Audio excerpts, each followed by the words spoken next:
A lot of online business advice assumes that you have plenty of time, plenty of energy, and a fairly empty life just waiting to be filled with hustle, which might be true for someone, but for most of the women that I've worked with, it really isn't. They're juggling faith, family, health, and a lot of responsibilities already. They don't have endless hours to just experiment. And when a business model quietly assumes that they should, then it eventually becomes overwhelming. That's why I believe so many women with genuinely good ideas never see them come to life. Not because the ideas weren't valuable, but because the way they were trying to build simply wasn't sustainable for their season of life. And that's exactly why having a system that allows you to build at a pace that fits your circumstances isn't just helpful, it's essential to the success of the dream itself. One of the biggest mistakes I see people making is assuming that stress in business means that they're doing something wrong, and often they're not. They are trying strategies that do work for some people, but individually none of these things are wrong, but without underlying structure, the pieces of the puzzles, never really fit. And instead of clarity, it adds more pressure.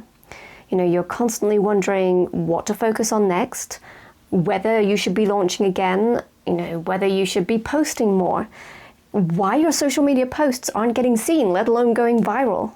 It's a lot to carry. This is where the idea of order is so important. Most business stress doesn't come from a lack of effort or ability. It comes from doing the right things in the wrong order. And that's why I created what I call the plan to profit approach. Not as a formula, but as more of a map that you can adapt to your life, your capacity, your health, your family, and your vision. The point isn't to do everything. It's to know what matters right now and what can wait. So let's go through the plan to profit with the letters. So the first stage is P, which is to prepare your foundation. Now this stage alone removes a huge amount of pressure because once your foundation is clear, you're going to know exactly what to work on, and just as importantly, you can know what to ignore. Now preparation here does not mean that you are going to spend endless hours planning. It means clarifying who you're actually here to help. It's thinking through what kind of support that you could offer. It's understanding how different offers might work together, whether that's digital, physical, services, resources, affiliate marketing, and so on. And it's also clarifying your positioning and brand identity so that you're not constantly second guessing yourself. Without this foundation, you can launch things, but will they succeed? Or will you always feel like you're guessing? Now, before I move on, I just want to say this.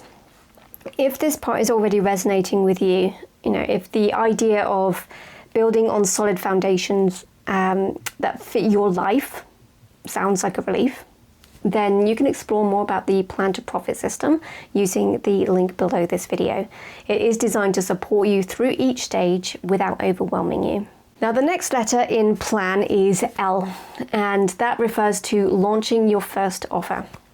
Now a lot of business gurus just put enormous pressure on launching something big. A flagship course, a high-ticket coaching program, a polished, all singing, all dancing offer of some kind. But that can feel intimidating, especially when you're just starting out. Instead, I recommend starting small on purpose, because by launching low-ticket offers, you're going to gather testimonials, you're going to build confidence in yourself, and you actually learn what actually helps people without putting the pressure on yourself to create something amazing before you've even got the proof to back up those high ticket prices. And let's be honest, in the world that we're living in right now, people want to know that you're not some shiny AI generated guru who's never actually done the thing that they're teaching. It's also a smart way to structure offers so that they can be reused in multiple contexts. So for example, you could sell them by themselves, but you could also include those things inside a paid membership later, and in that way you're maximizing your content and your effort so that you're not having to make more and more things, which is always a win. Okay, so next we have the letter A of plan, which is for attracting the right people. Now, another thing I see experts pushing, and I am not convinced that it's always the best advice, is to build an audience before you have anything to offer. When time is limited, you need to focus on what brings results most efficiently. So spending hours building an audience on a platform that you don't own without a clear way to serve or even just get them onto an email list can be a really huge drain, and you just have very little to show for it. So my preference is to first have something in place where you can make money, or at least start building an email list, and then create authority-driven content that leads people to that offer. Social media in particular can be a real drain on time and emotional energy. So rather than living on the hamster wheel of posting constantly, just use it intentionally if you're going to use it at all, because otherwise it's just such a waste of time. I'd recommend creating content that can work for you over the long term on platforms that push your content for longer, so that it can still be serving people months or even years from now, not just a few hours, which is typical for social media platforms. And no, you don't have to be on social media all the time in order for your business to succeed.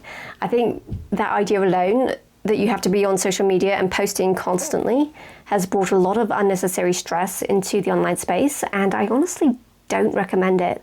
Unless you particularly enjoy creating content for social media, you would be best probably just to even not use it.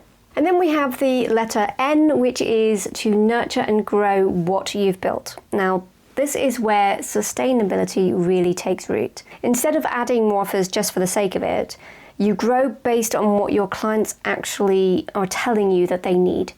So you add support and expand your value ladder intentionally. You can also mix different types of offers.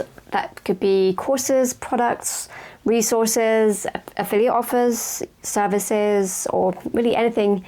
And it can all be done in a way that makes sense for that particular ideal client that you have. And this is also where community becomes incredibly powerful as well. Because the thing is, most courses don't actually get taken or acted on. They sit on the digital shelf rather forlornly and just waiting for someday. Community and accountability changes that, and also provide something that AI information cannot. And this is where recurring income fits in, not as a money goal, but as a stress-reducing outcome for you that also provides better support and results for your clients.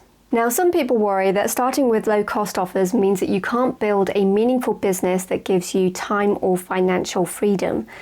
The reality is there are people building very successful 6- and 7-figure businesses this way, not because it's easy, but because it's structured well. Even if that kind of income is not your goal, this approach still makes the whole process far more enjoyable, which, it's worth saying out loud, because if you're going to build something that lasts, you're probably going to want to enjoy it, at least some of the time, right?